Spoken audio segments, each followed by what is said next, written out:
What's happening, great people? Welcome to the Revolutionary Research Roundtable, facilitated by yours truly, Dr. Rika. Today is our first episode of Self Care Sabbaths. Self Care Sabbaths. Y'all do know that Saturday, Sabado is Sabbath. So on these Saturdays, would love to just offer some moments to explore, to discuss, to share self care strategies and practices that can benefit others. And so, in true Dr. Rika fashion, we always want to kick off with our power word. And our powered word today for our first episode of Self Care Sabbaths is wellness. And so today's theme is prioritizing wellness. Prioritizing wellness. And so, with that, I want to share the definition of wellness, the state of being in good health, especially as an actively pursued goal. So, I'll read that again wellness, the state of being in good health, especially as an actively pursued goal. And so, the theme is to prioritize wellness because guess what? Only way to prioritize is to actively pursue that goal.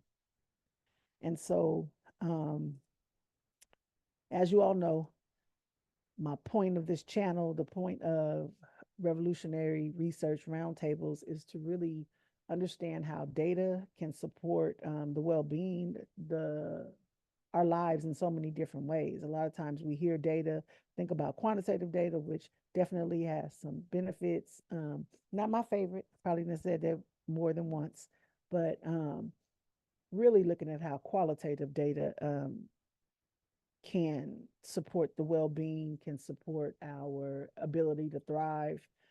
How do we use it to make the case, to tell a story, to advocate for all of those things? And so today is self-care Sabbaths, and so today I'm focusing on wellness.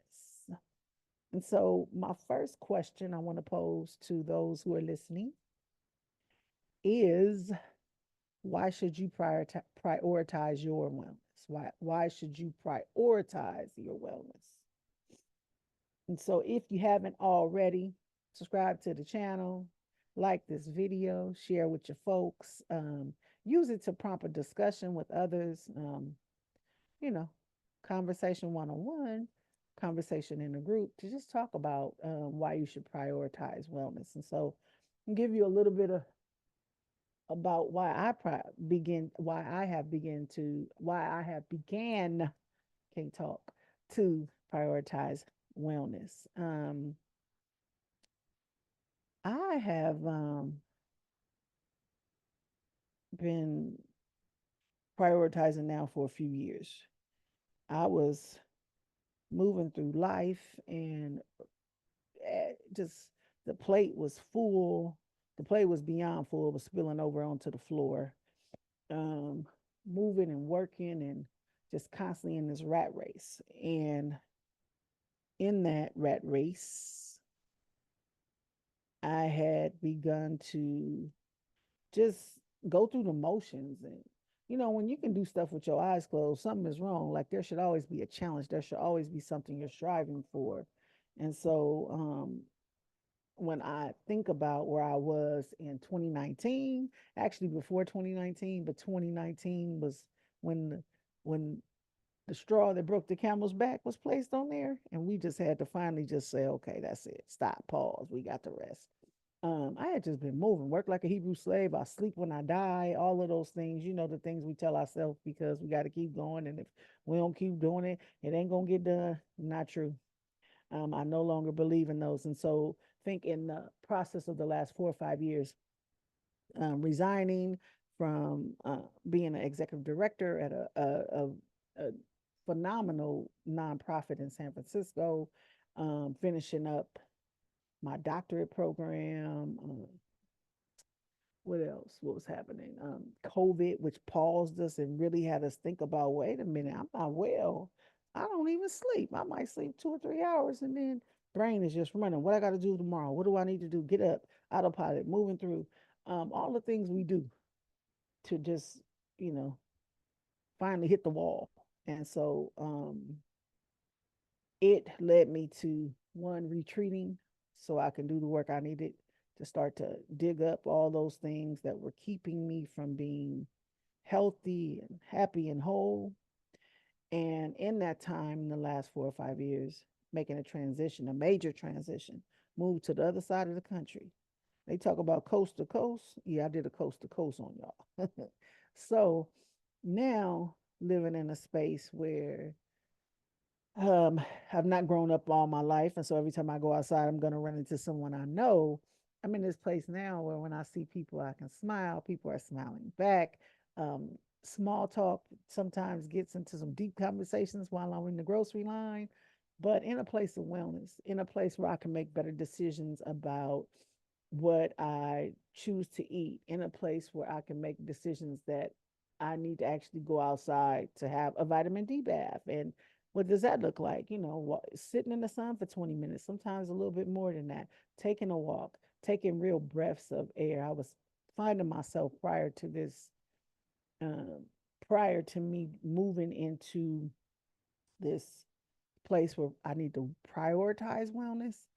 Um, not not taking advantage of all of the things around me that were free, that were actually gifts each day, like to be able to breathe and to get up and walk on your own and have mental capacity and tact and all the things, right? We take for granted. And when we go outside, we are connecting with people. And sometimes we're running into people or engaging or avoiding people who may seem like they don't have it all together.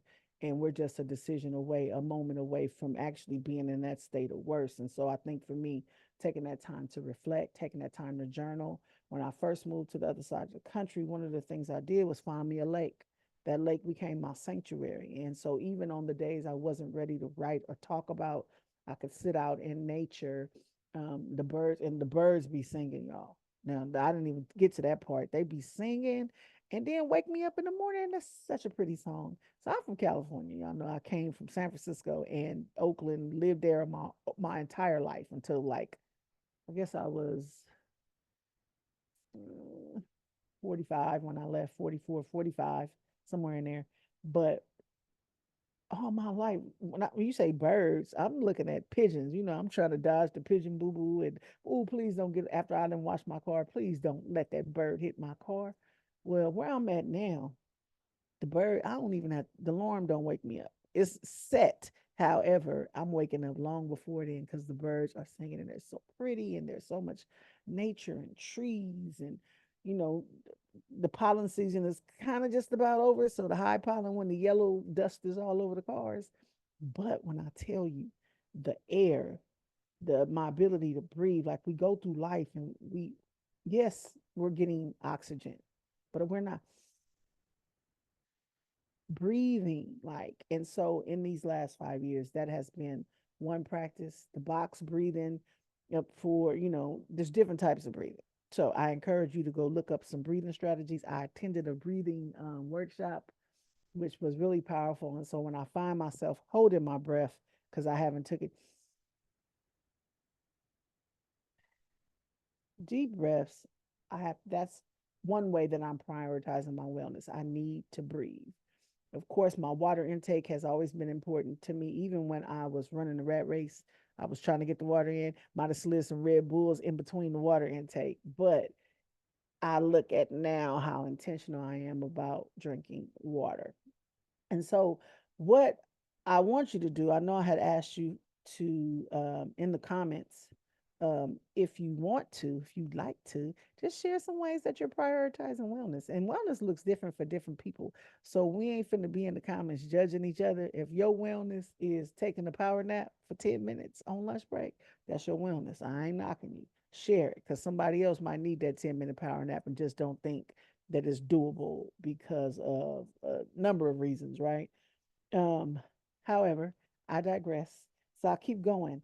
Um, The other thing I want to talk about is like the ways to gather data. I think the ways that you gather data, like just asking yourself a few questions, like how are you currently creating your wellness or centering your wellness? And so in that, you might be like, you know what? After you think about it and reflect on it, I'm not like sporadically things might pop up that I can say is wellness, or but how am I like taking the moment to really look at, to write down the journal about how I'm doing it. If I'm not doing it, how can I prioritize and center wellness? And what are the things? What are the wellness practices that I actually want to practice? Everybody's looked differently, right? And so I think for me, one of the things is like this summer is I need to prioritize actually getting back to my lake. I haven't done that in a while. And so at least one day a week, putting that on my calendar, calendaring it in, making sure I set time to actually do it. And then also bringing my journal, because being able to journal when you first get there on how you feeling, what you holding, what are all the things, and then when you get ready to leave.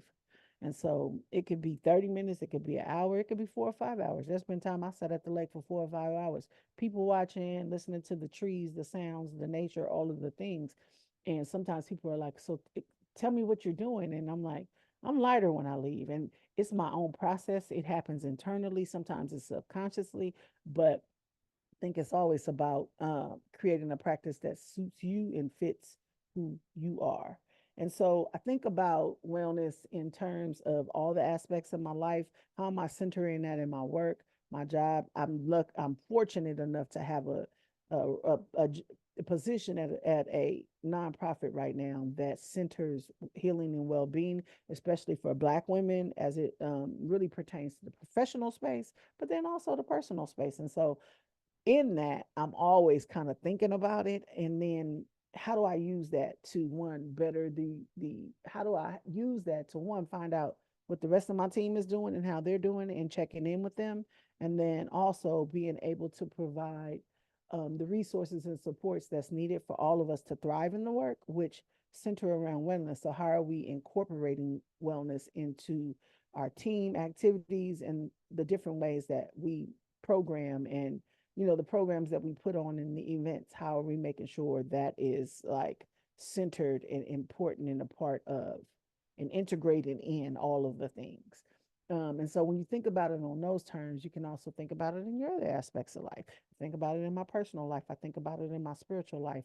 Sometimes it's asking those questions to in our women's ministry and talking to people about, what are the things that you've been doing? How have you been doing that? And sharing those, because while I might not take on everything someone says, then it may spark something for me that I'm like, oh, I haven't done that in a really long time. And so if you aren't familiar with me, Dr. Rika used to be an athlete. I still am an athlete at heart, but I ain't picking up no basketballs. But I was a 3 point shooter, and I played softball and all the things, and I love to be active. And so at this age, um, I'm probably not gonna get back on the court. However, like, okay, I want to go to the batting cages, or I want to, and I know those are like more activities and exercise, but that also is a part of wellness. And then this piece of being in space where I can meditate, being in space where I can reflect, where I can be quiet sometimes, and just restoring all the different pieces of my life. And so spiritual is definitely important. Physical is critical. Mental, man, mental, we got a lot of stuff coming at us. We on these YouTubes, we on these social medias, and all these other things that we get information from people. That, you know what? That's another topic I need to put on my list for later on. But in the coming weeks, around uh, the social piece in person, the one-on-one engagement in person. I am going to make sure I notate that, because I do want to do something on that. And I've been noticing people are having a challenge with it, especially after COVID, and especially with so much more social connections. I'll see people that are friends on social media, and in person they don't say two words to each other. And so it's just like, how do we get back to that? But anyway, I digress as always. So y'all got to pull me back, because I will go off. Reverend Townsend taught me that. Just joking. Um, but yes, all the things. And so using data, using those qualitative data, those conversations where people are sharing, I would love to do that. I just don't have time. How do we help them? How do we be accountability partner to them to make sure that they are making the time and not necessarily just going with I don't have the time. Um, would love for you in the comments to share what challenges that you're facing or that you face when you try to prioritize your wellness. And so there are times when, like right now, I am definitely traveling. I am in the Bay. I'm at home. Got to see my mom. I'm here for last night. We did a boat cruise for Black educators around the San Francisco Bay and just celebrated them. So there was a spades tournament, a dominoes tournament. We were around on the bay for about 3 hours. We had dinner. We had raffle prizes. There was a comedy set by Dr. Misha Mosley. If you do not know her, go follow her. She is the executive director and founder of Black Teacher Project. She did a comedy set, and so at the end, most of the teachers were just grateful and thankful for that space. It was almost like an end of the year party celebration. Had a wonderful time. 134 teachers joined us on the cruise. Part of my teacher truth research in my professional life is to one capture the stories of Black educators, but then also offer these spaces. And part of what I say wellness is, hey, coming to this thing, actually saying, you know what, I can go for 3 hours, put my feet up, connect with others, enjoy, just have a good time. And when I tell you that dancing is one of the best activities, it is self care. If I've never seen it, and I've seen it twice, once in March, I've seen it all my life. What I'm saying, where I pointed it out and really talked about it, was in March at the Unity Forum. There was a dance. We had I can't remember the name of the night before all of the workshops, but when I tell you, women educational leaders were able to break through and just have fun and dance. That's self care. And last night, again, I saw it on the boat, and they was getting down. And I kept telling them I'm at work, so I couldn't go out there. But it was one part I had to shake a little bit, do a little. Y'all remember Mama Joe on Soul Food when she used to do it? Was her version of the Harlem Shake. I got it in one time. So I said all that to say wellness looks differently. It comes in different waves, and I'm curious, what are the challenges you face? What are some of the challenges you face? And I think for me, sometimes it is schedule. Like I said, I've been traveling, so when I get home and I've had a lot of peopling. I heard that term in my staff meeting the other day. So I've been doing a lot of people in the last couple of months. And so what I think also is that, I need that downtime. I need to decompress. I kind of need to write down and reflect on the gems that were spoken in the conversations that I had. Who am I following up with? Trying to get prepared and just structured so that when I do get back to work, I can make sure I follow up with the people I need to follow up with. However, I know next week is going to be a tiring week. It's going to be the jet lag because now I'm going back to the East Coast time and all of those things. And so when I'm tired, how do I push through? Sometimes I'm like, my body is telling me I need to rest. So let me rest. That's wellness. Sometimes it's I need to get back outside. That sun, it feels good. And so, like, what are the things? Who is the person that I need to call that's gonna tell me, um, girl, get it together. It's time to get outside and get some vitamin D, even if it's for 10 minutes. So that's one of the challenges, and that's kind of how I've been working through them. And then around wellness, there is a website, Dr.